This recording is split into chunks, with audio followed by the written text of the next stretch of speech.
All right. Hello, and welcome back to the Unapologetically Relatable podcast. I'm Lindsay. I'm Skylar. Skylar's a little sick today, so Yeah, guys, I'm struggling. she's really working hard to be here with us today. Yeah. So have you been watching Vanderpump Rules? I did. So I watched the whole blow up, Yeah. and I'm just really surprised at Tom, but not surprised. Like how victimized he feels in his choices. Yeah, so I watched obviously the most recent episode. The reunion starts this week. Yeah. And I was really upset that he went around and apologized to everyone except Ariana. Yeah. Like, even in that episode, he's apologizing to Tom Schwartz. I think he apologized to Lisa. He did. And it's like, but the person you actually hurt Is your partner. and you didn't apologize. Like zero cares. And Like she even said that. And he's like, well, it just makes you mad. And she's like, apologize anyways. And he still didn't apologize. I don't think he's sorry. I don't think he is either. Like he's sorry. I think he's sorry he got caught. Like, or how he got caught. Like Tom told him, and I gotta give it to his best friend, because on one end it's like it's not your place. Yeah. And on the other end though, she's also his friend. Well, I forgot this part, but they were talking about how she was like one of his groomsmen in his wedding. So it's like you're close enough friends at that point that it is kind of your place, but it's hard because that's like his absolute best friend. Yeah, and even how he kind of pretended like he didn't know. He's like, a couple months ago. Like, no, you knew the whole time. Like, the moment they hooked up, he called you and was like, just slept with her in the back of her car. Like, yeah. What's wrong with you? The whole thing is just insane. And the other thing is how Raquel is just like, doesn't seem like she has any remorse. And it's like, but that was like one of your closest friends. So it's like, you'd think you would Obviously at least not. feel a little bit bad that you hurt her. I think Raquel is one of those girls who like has to, I don't want to call her a pick me, but like she needs to be in. Yeah. And that is the in. Like, that is the it crew. Yeah. And she wants to be a part of that. And what do they always say? Like, there's no bad publicity. Like, there's no such thing as bad publicity. yes, look at her. Like, thriving. I don't know. She's thriving. I don't know that she's thriving. I think she's thriving. She's fine. Like, like I think at first she might have been a little bit hurt, but now I think she really thinks that she's the victim. Like, oh yeah, I was really hoping to see her more in the finale. Yeah. And just like hear more. It was literally like a 5-minute little segment. Yeah. And which was so cringy. It was. Anyways. But I love Lala though. Her comments. Lala's like my favorite. Anytime she opens I her love mouth, I'm Lala. like, Lala says what we are all thinking. So thank you, Lala. I will say, like, I've always liked Ariana, but I feel like the way she's carried herself and the way she's just like fighting back for herself has made me like her like even more. I agree. My least favorite will always be Sheena. I don't know what it is about her. I kind of go back and forth. I have moments where I'm like kind of annoyed with her, but then there's other times where I love her. Like when she was talking to Ariana about how she found out, and then she started crying because of I think Raquel said that Sheena hit her or something. I was just like, Sheena, nobody cares. Like, this isn't about you. No. When she made the fist and was like, it's physically impossible, I was like, I thought that was hilarious. I just don't know why I don't like her. I think the reason the reason it affected her so much is because she was so like ride or die for Raquel. She is. And she was really like fighting her battles and sticking up for her. Yeah. And then all along she was being lied to about her best friend. Yeah. And so she is like, it probably just made her feel like, can I really not read people? What's the other one's name? Tom's other ex-girlfriend, the crazy one. Oh, Kristen. She's also the one I don't care for. I'm just like, but Kristen is like, I think I like her more than I like Sheena. I don't know why. I feel like Kristen is like always been made out to be the villain. Like you have to have a villain. Is a good villain. And now Raquel's the villain. Yeah, she's also a good villain. She's playing the role. I don't know. I'm interested. I can't wait for the reunion. Me too. And I just am interested to see how it's all going to play out next season. Like who's going to sign on. Well, did you see that they haven't signed? Like they haven't sent them out. They were like, everybody needs like a break. Well, they were also saying, I saw something that says like something's going to come out at the reunion. That's like I new did see news that. for everybody. I'm like, what possibly could it be? I've seen people talking on like social media, like, what if Raquel's pregnant and all this stuff? And I'm like, that would be wild. I don't feel like she is. I don't think she would do that to herself, but you never know. You don't. She's trying to be famous. That'll make her pretty famous. That would be pretty famous. I don't know. My jaw would drop.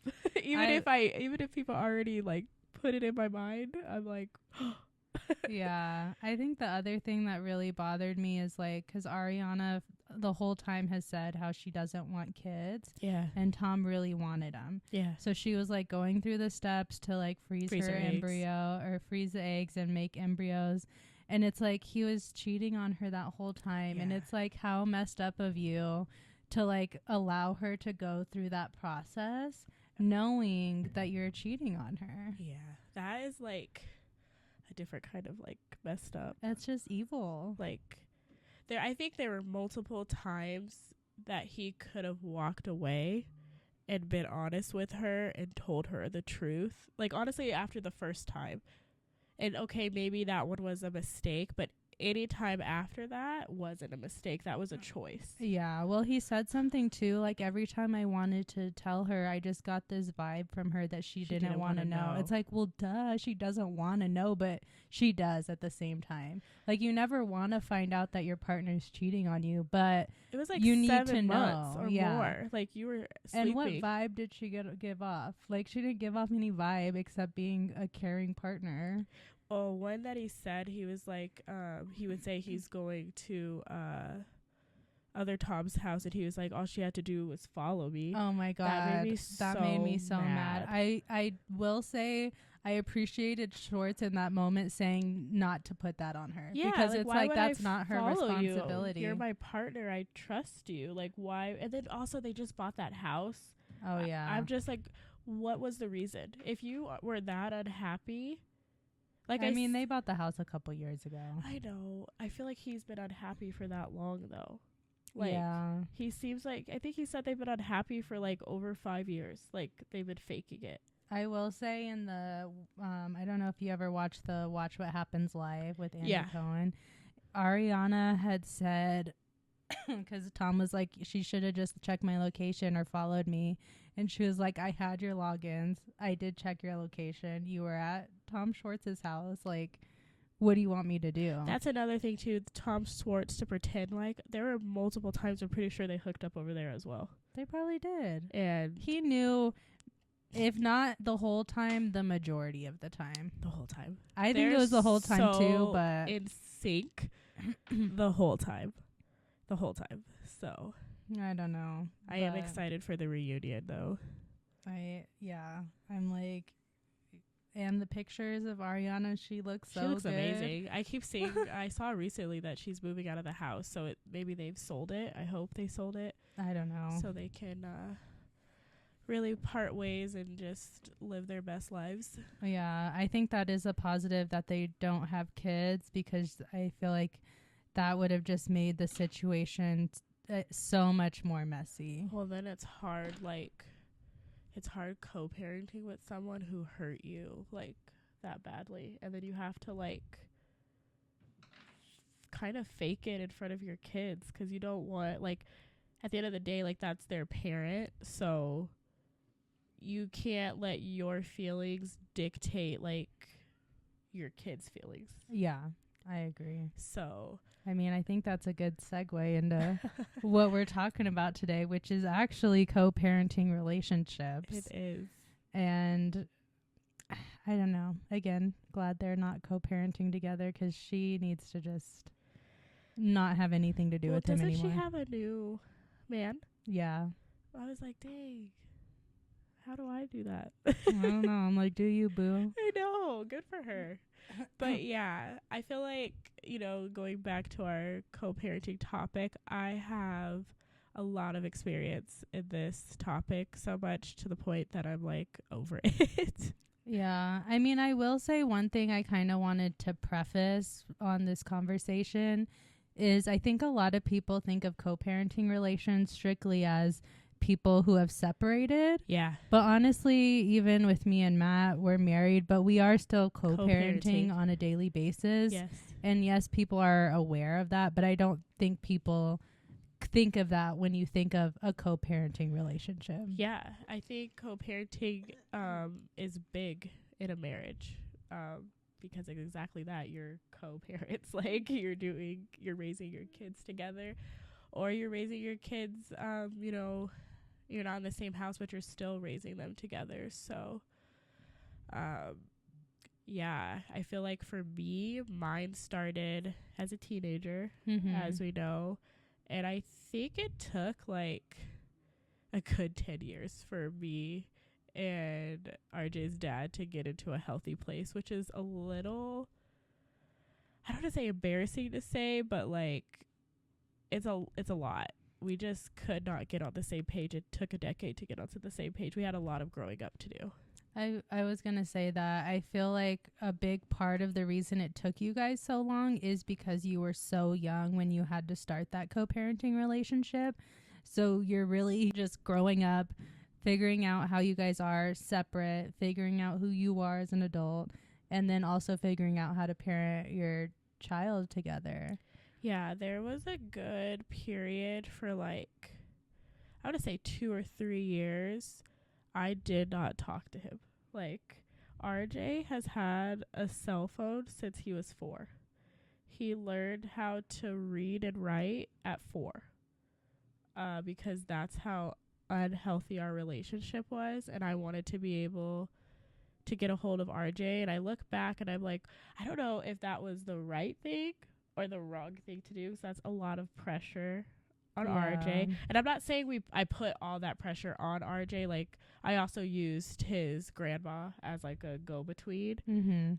But also, if I just want to be able to talk to RJ, though, I want to call RJ.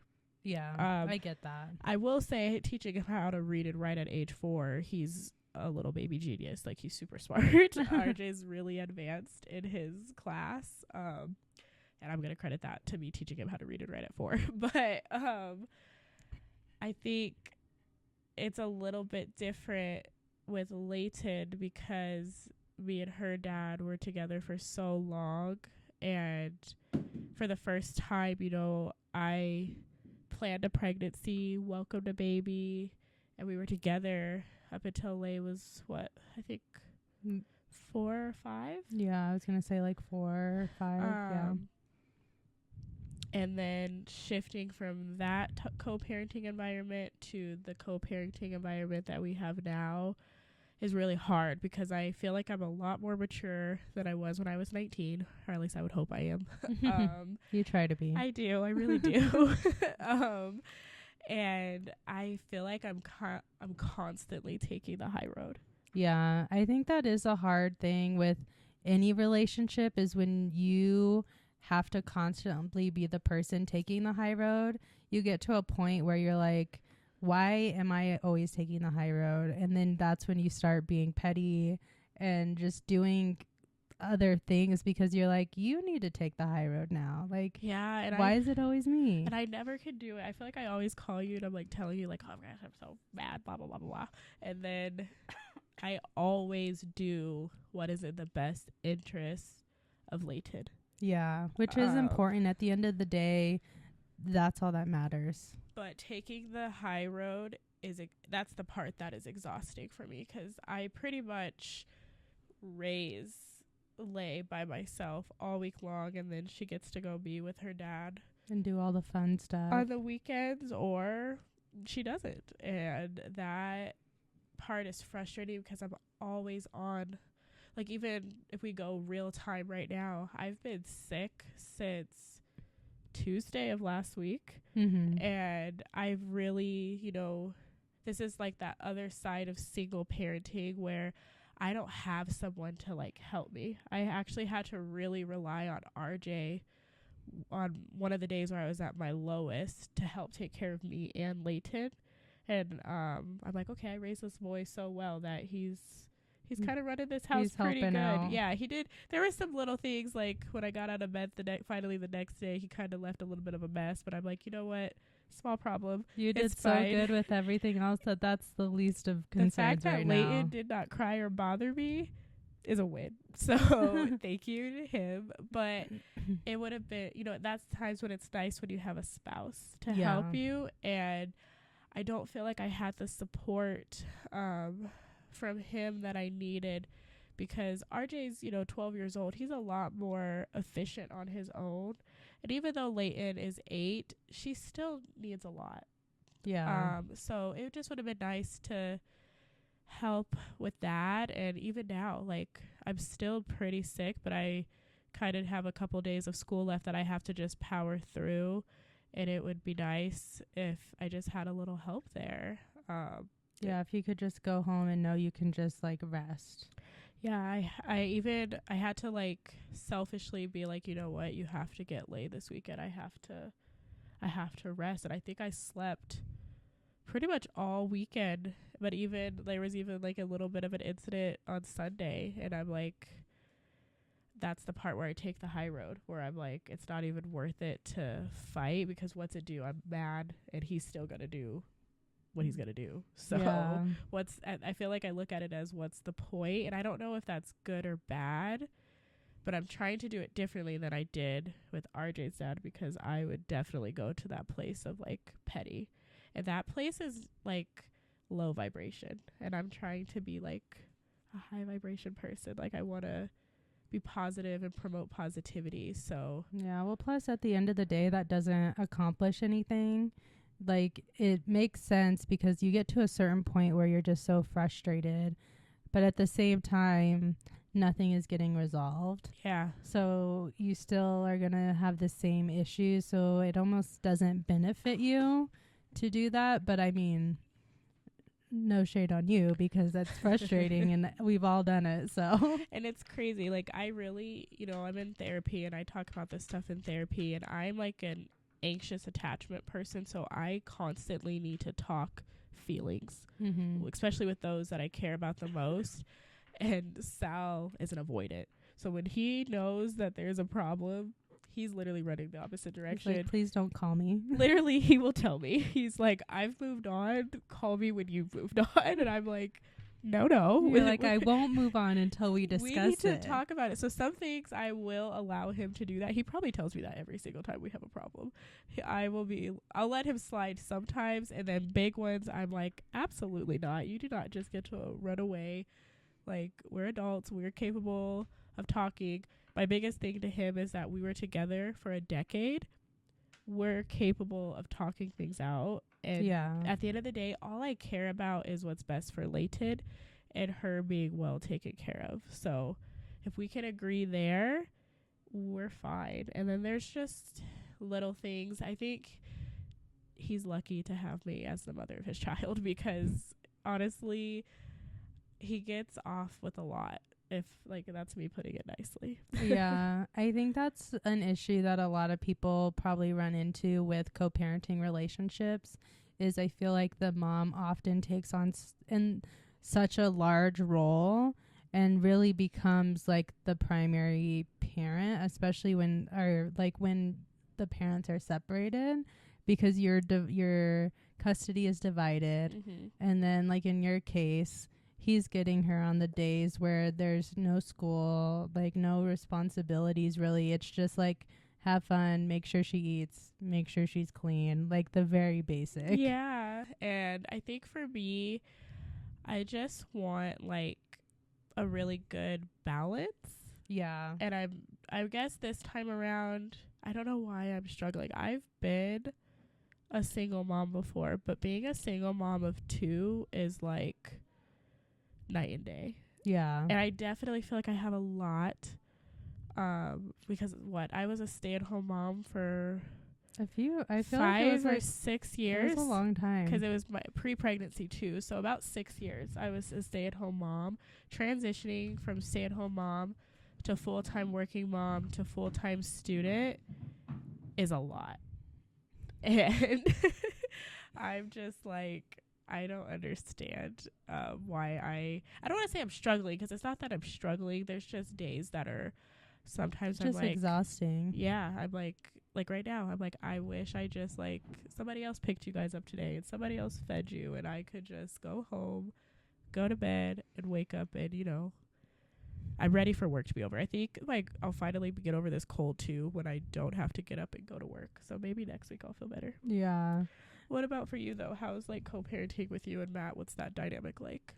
So for me and Matt, we've been co-parenting now for 13 and a half years. And I'd say the dynamic has definitely changed just as life has changed. Yeah. But we've really kind of made sure to, like, we both take on fairly equal roles as best as we can. I'd say right now it's obviously a lot different because Kalila, our youngest, she stays at home with me during the week while I'm working, and then he goes to work. He doesn't work from home like I do.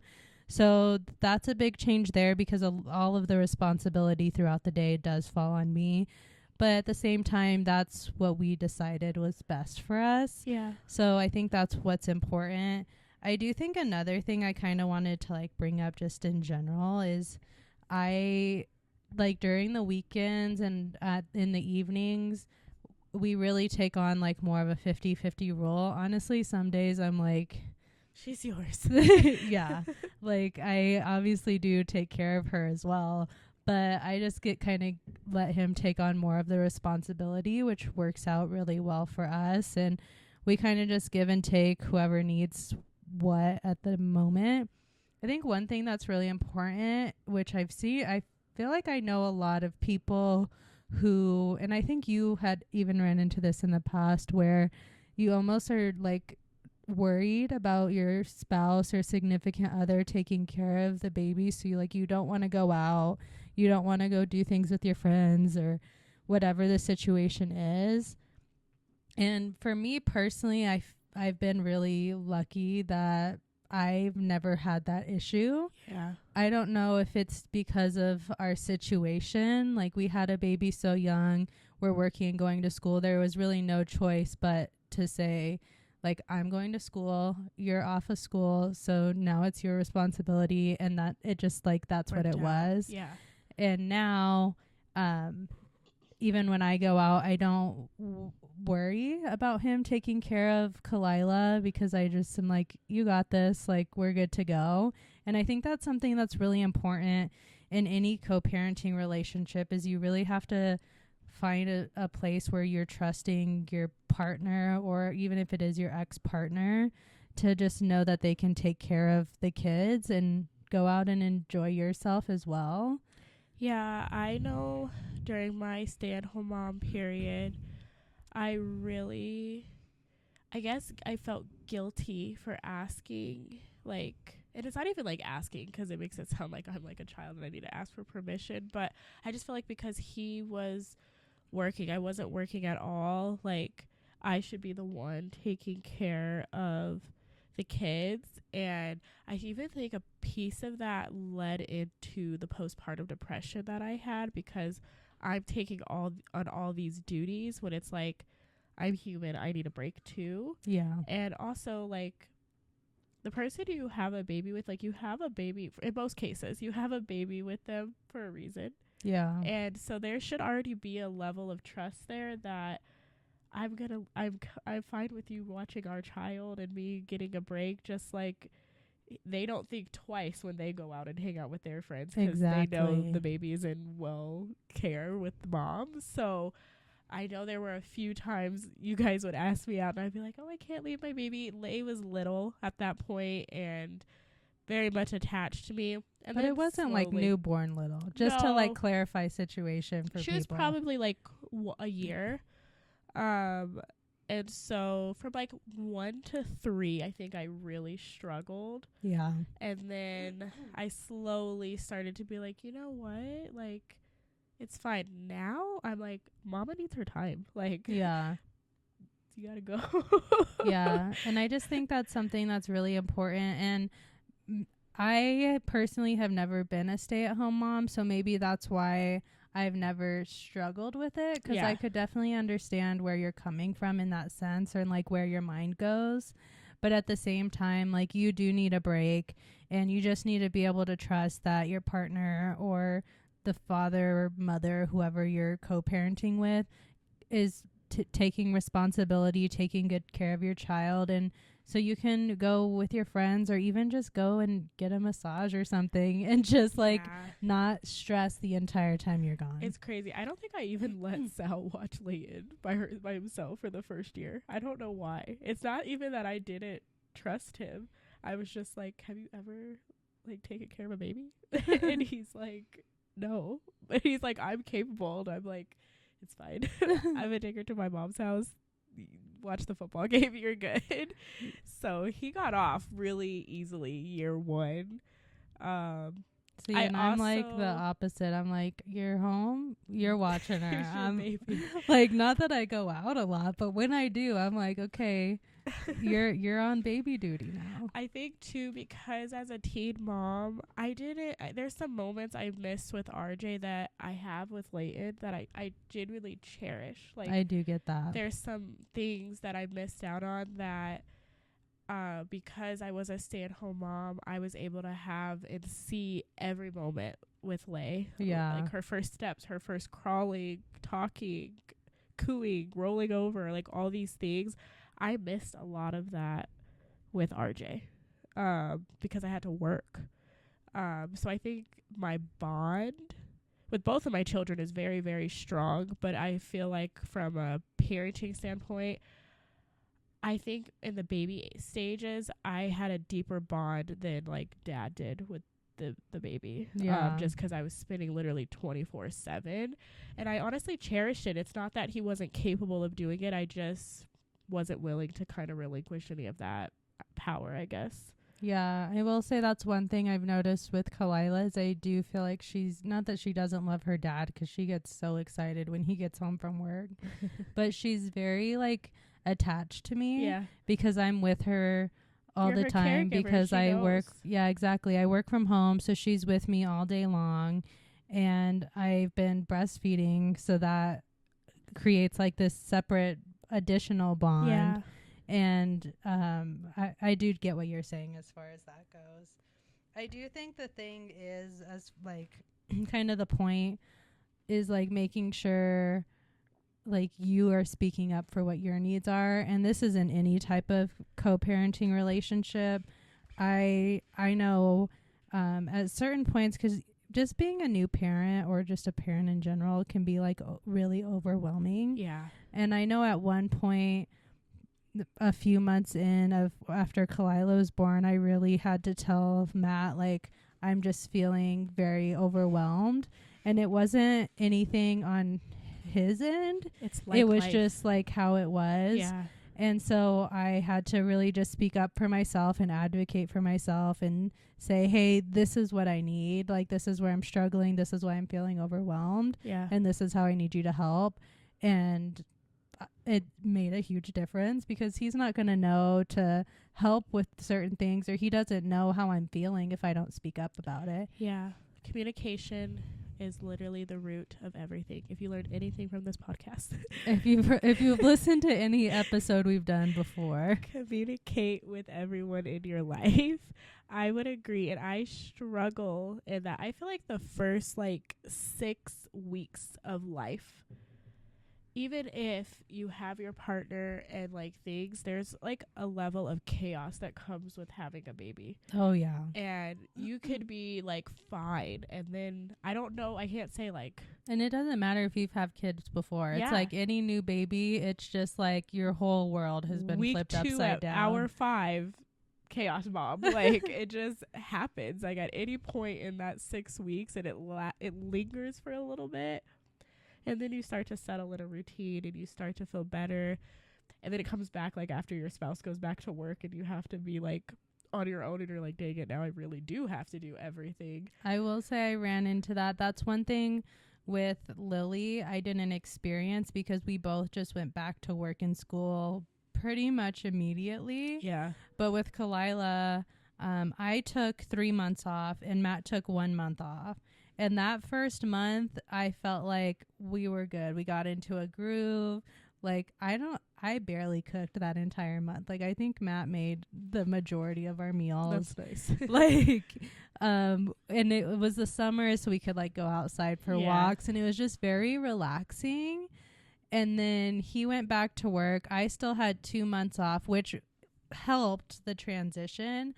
But still, I'm like, okay, you're going back to work. Now I'm like still have this new baby and I'm trying to figure out how to have the new baby and like take care of our oldest daughter and take care of myself and all just it's everything.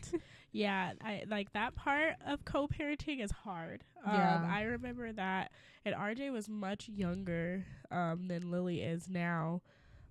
He was, I think, 3 or 4 when I had Layton. He might have just was about to turn 4 a few weeks after I had her.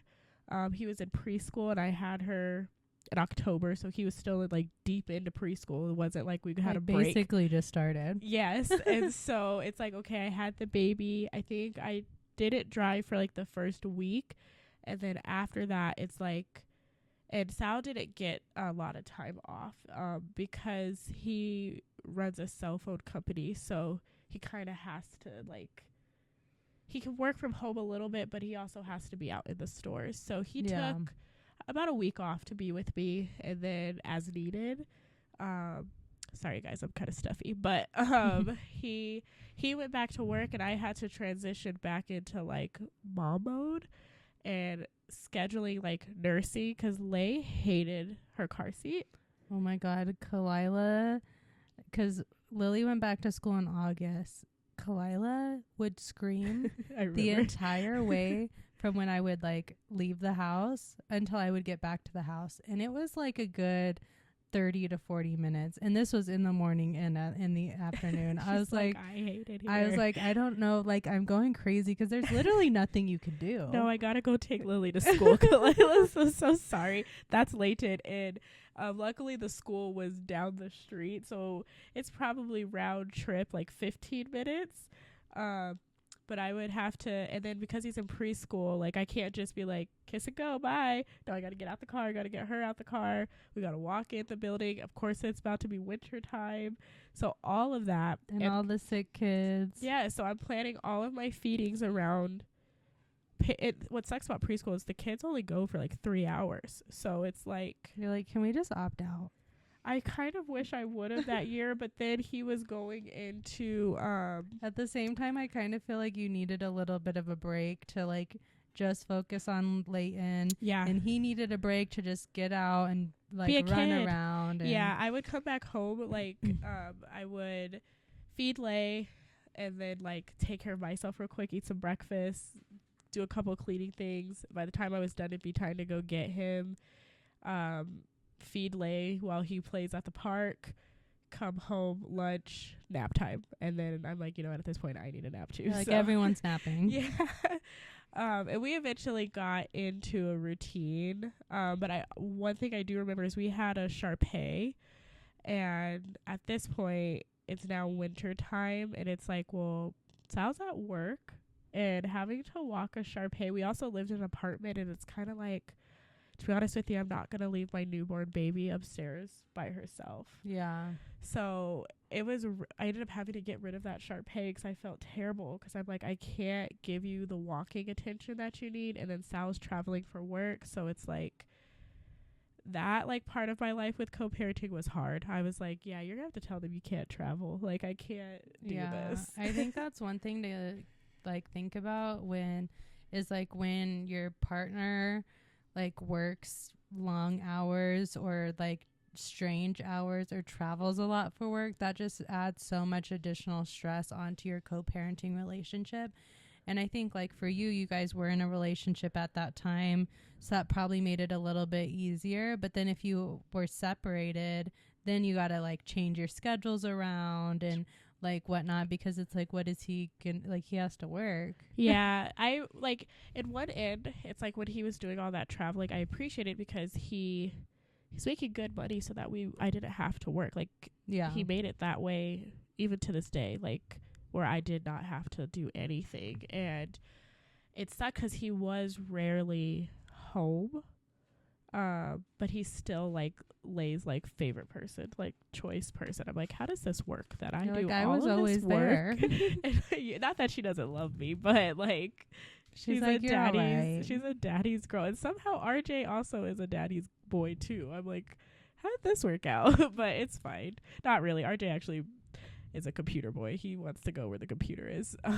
So but yeah, it's just like I feel like my situation could be worse. It's not terrible, but it has its moments where I'm just like, there's some things I go through that I, maybe will share one day on here that I'm like, that I'm sure other people also go through, and it makes co-parenting hard. But then there's things that are like, I feel like naturally I'm a mom, and it works for us. Yeah. Yeah, I mean, at the end of the day, you have to just figure out what works for you and your partner to have a co-parenting relationship. And I mean, again, like I mentioned before, really just speaking up for what you need or what your child needs. And if it comes down to it, you might need to get like some type of custody agreement in place. And that's more for if you're separated from your partner or your co-parenting partner. But sometimes that's what's necessary, just so you can set those boundaries in place of, this is what we need to do. This is what's required to take care of our child. And like, sometimes you just need it in writing. Yeah, I had to do that with RJ. So I have a legal custody agreement with RJ that we follow now that we're in a better place. I wish we were in this place back then, but you live and you learn. Now we kind of just, where RJ wants to be, that's where RJ goes. Yeah, plus he's older now. Yeah, we don't really argue. And if, like, I'm going on a trip and I'm like, hey, can you keep RJ for X amount of days? And he's like, yeah, you can make up the time if you want to make it up. And I'm like, thanks. And Lay kind of goes on the weekends. And then if she has there's no custody agreement there. She just goes on the weekends or every other weekend. And then with summer coming up, we'll kind of just play it by ear. Like I said, her dad, he works a lot. So if he's working from home, she may go and spend the day there. And we just kind of, where Lay wants to be, that's where Lay goes. And sometimes it's a lot on me because most of the time she wants to be home with me. I think she's pretty content with going with Dad on the weekends. Yeah. She associates weekends like with fun. Not that she doesn't associate me with fun, but it's more she's like you have all the responsibilities. Yeah. I gotta go to school. Structured life with shower. Mom and fun time with Dad. I think she asked me today, is it the weekend yet? I'm like, not yet, girl. Me too. Counting down. I wish. I'm there with you. So I think it works out though. I think sometimes custody agreements are also necessary. So just, if you don't have that healthy communication, do what's best for you, the child, and your other co-parent involved. And that custody agreement can help take the pressure of everything off. Yeah, I agree. I think when people hear a custody agreement, it's a very scary thought, or people think they're going to lose rights, or they're not going to be able to see their child. But honestly, sometimes you just need something so that it's very clear for everyone to take that stress off. Yeah. Of knowing, okay, I have the child from Monday through Thursday, you have the child from Friday through Sunday, or however you decide to make that work for you. But just kind of taking that stress away of trying to figure it out and work it out every week is helpful in some situations. And just so people know, I don't know all the legal stuff or legality, but we're not lawyers or anything. No, but parenting time and custody or parental rights are two separate things. Yeah. So you have your parenting time, which is the visitation that each of you get with the child. And then parental responsibilities is like the decision making or what you would call custody. In most cases, Colorado is a 50-50 state as far as parenting time and parental responsibilities. They like to see parents co-parent. Yeah. But the courts also kind of recognize that's not always the case. So, you know, do what you will with that information. Also, you know, even filing for child support is like its own whole separate thing as well. You think it would all go together, but it's literally like you have a case for this, you have a case for this, and then you have usually when you're doing the parenting time, the parental responsibilities is right there, and it'll ask like it goes hand in hand. Yeah, like who makes a decision about where they go to school. You might put both parties or mom or dad or medical decisions, like things like that. They want to see you being joint on, but again, that might not always be your case. But just so you know, get online and look at like the Colorado laws and stuff like that. And yeah, and like I said, it doesn't have to be a negative thing, and I think it's very beneficial in a lot of situations. Yeah. And sometimes if you have a really good parenting relationship, then you might not feel that's necessary, but a lot of times I feel like once relationships separate, there's a little bit of turmoil no matter what. So you kind of have to decide like maybe this is just better anyways, so that we don't even have to argue. We just have this conversation once of how we're going to divide things up and then kind of go from there. Yeah, it's weird. I feel like when me and RJ's dad separated, we had all the like turmoil in the beginning, and then it's the complete opposite with me and Sal, because he really was my best friend, because we were together for so long. Yeah. And so we really just didn't want Leighton to feel so much change, because all she's ever known is her mommy and daddy together. So we really fought really hard to keep that dynamic, and we still even have it now. I won't say little things. There's some big things right now that we're going through that we're trying to work through, and I feel like I'm handling it pretty well, all things considered. But the turmoil is kind of now, and we've been separated for I think 3 years now. So yeah, I mean, it makes sense. You guys, I think the important part of what you said is you guys have really tried to make sure that it wasn't too big of an adjustment for Leighton. Like no matter what, it was going to be an adjustment. Yeah. But you really worked together to try to make that as seamless as possible where you can. And now I think you guys got like, I don't know if I want to say you got comfortable and now it's like, wait, this isn't working. Or we are so familiar with each other that we sometimes revert back to like we're almost a couple. Mm-hmm. And we take a little advantage of each other and have to wake up and realize like, wait a minute, we're not a couple. That's not my responsibility. Like we need to set some boundaries. We do. And then like other things too. I was also going to say like it just made me think about like when you're separating and having that co-parenting relationship, I'm really big about when you are feuding, because you're going to feud, unfortunately, with your ex-partner, not really doing it around the kids. I try really. And never badmouth the other parent to your kids, because that's the type of things they're going to remember. And you don't want them to like hate their dad because you said some stuff when you were mad that really maybe isn't even true or is exaggerated because you were upset. Your feelings. Yeah. So I try really, really, really hard. I would say I do almost a perfect job of not talking when I'm in my frustrated stage around my kids, like at all. Occasionally they might come in and, you know, I'm human. They're going to hear a couple things, but for the most part, I don't think they really hear anything. Yeah. At least they've never like said anything to me. But one thing that Leighton really, that I had to like kind of get out of her mind when we first separated, was that I was the one who kicked her dad out.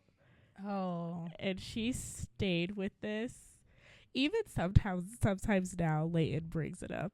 And she brought it up recently, and I had to be like, oh, we're back on this again. Like, yeah, like I thought we were good. yeah. And she was like, well, like, just why? And then she's been real big on like divorce and marriage. And she's like, why would you divorce my daddy? Like, he's the best daddy. And I'm like, your daddy is the best daddy.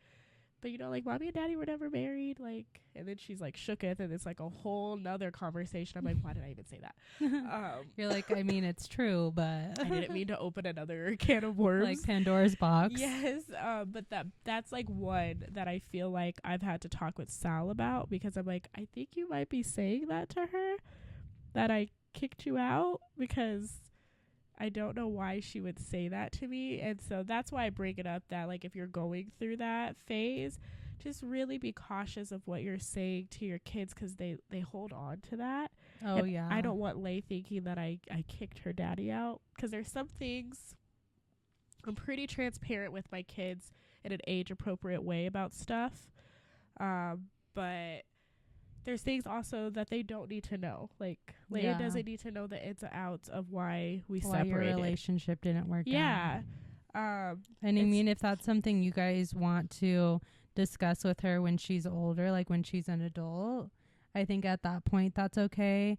But at this point, when she's still growing up and she's still, I don't know, impressionable, you don't want to add those type of things to her mind. Yeah, I'm really big on being like humble and like mature, and realizing that I play a role in why we are not together. Mm-hmm. And kind of telling Lay, like, it's no one's sole fault on like why we're not together, and no one kicked daddy out.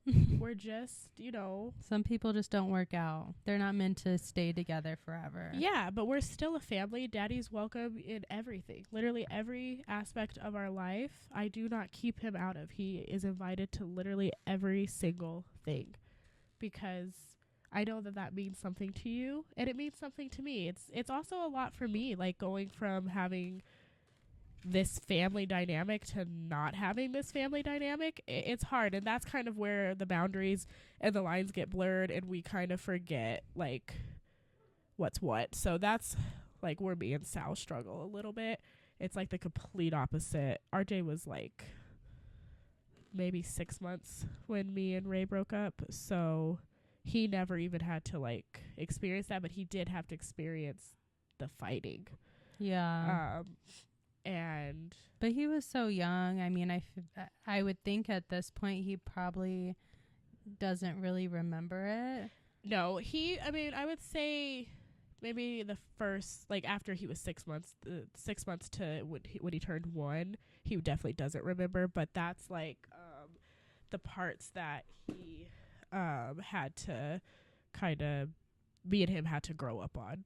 Yeah, which I think is an important point. Again, like we mentioned, you guys were so young that on top of figuring out how to co-parent, you were figuring how to parent and also figuring out how to be an adult. Yeah. And it was just a lot of changes all at once. Yeah. So you have to give yourself some grace for that as well. You guys have grown and you're doing way better now.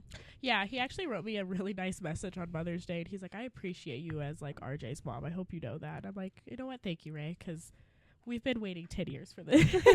So I appreciate that you appreciate me. Yeah, and I'm really growing to, you know, appreciate you too. So that's growth. Yeah. Yeah. Because that's the other thing is all kids should have both of their parents in their life, unless there's some type of like safety concern. I really don't feel like there should be a reason why they shouldn't at least be able to get to see their other parent, because it's important to have those relationships as they get older. They don't want to look back and be like, oh, well, my dad was never around or my mom was never around or anything like that. Yeah. Yeah, I agree. It's like up to both of you to maintain the relationship and make it as healthy as possible for your kids' sake and for your sake. Honestly, it's exhausting being in that argumentative like state of mind with someone. Like always being in fight mode with someone is exhausting. Well, parenting is hard enough as it is, let alone adding in like the stress of fighting with your co-parent. like you don't want to deal with that if you can avoid it, because you already like have so much going on, and ideally like you should know that you both just want what's best for the child anyways. Yeah, that's all I want. I really don't like the drama that comes with co-parenting. I like, in a perfect world, I wouldn't have any co-parenting drama, and we would just, their kids would go with their dads when they're supposed to. I always feel like when I'm getting along with one dad, I'm not getting along with the other dad. It's like, can I get along with both of you at the same time? Like, you just take your kids and, I just get my time, and then they come back home and we do our thing and then repeat. Like, that's really all I want.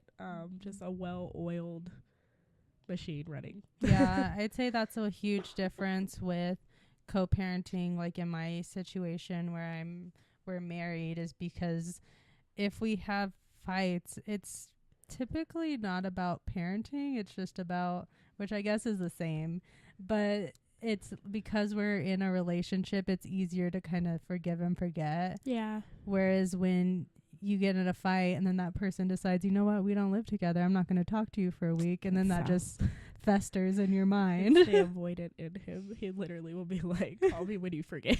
And I'm like, I will never forget.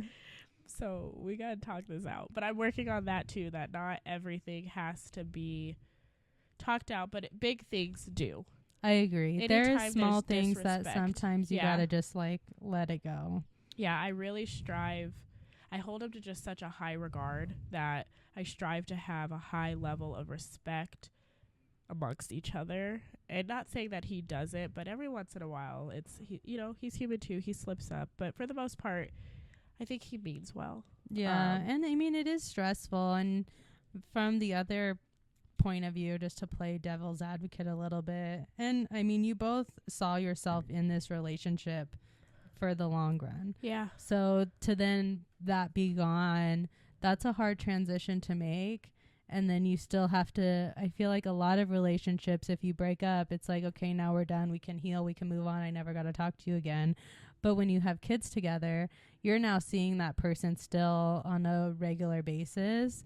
And those issues for why you broke up are still there. But now you still got to like make nice and make it work for the kids. Yeah. Which is what's hard. It's hard. I'm grateful.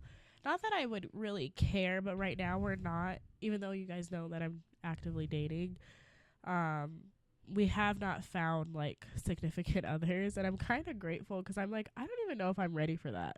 Like introduce them. Yeah. I'm like, because they have to meet eventually. Yeah. But neither one of us are dating anyone, or like no one seriously. No. So I think that's crazy that for the past 3 years, like, we haven't really, either one of us hasn't done that. So I mean, it just takes time. You guys were in a relationship for so long that it does take time to heal and feel ready to move on. And maybe he's not ready. I know you're just really starting to be ready. Yeah. Sometimes I live in a fairy tale where I'm like, I could just have like a boyfriend that I just keep separate. I'm like, are you cool with like, we'll just never meet anybody? Like, this is just it. Like, my secret boyfriend. Yeah, like, you're not a secret. Like, people know of you. You just don't meet anybody. You don't meet my children. Like, we're just gonna leave it there. And then there was an incident like recently. Leighton did something. You guys know I want a baby. Like, it's all I talk about. And I was like, do I really want another baby? Because we really have the perfect world right now. I can have my little, he's not a secret, but my little secret boyfriend, and life could just flow. Like, I don't know. Hear me out. Like, it might work. Yeah. I don't know. That's a whole nother thing. And then you got to find a partner to have this baby with.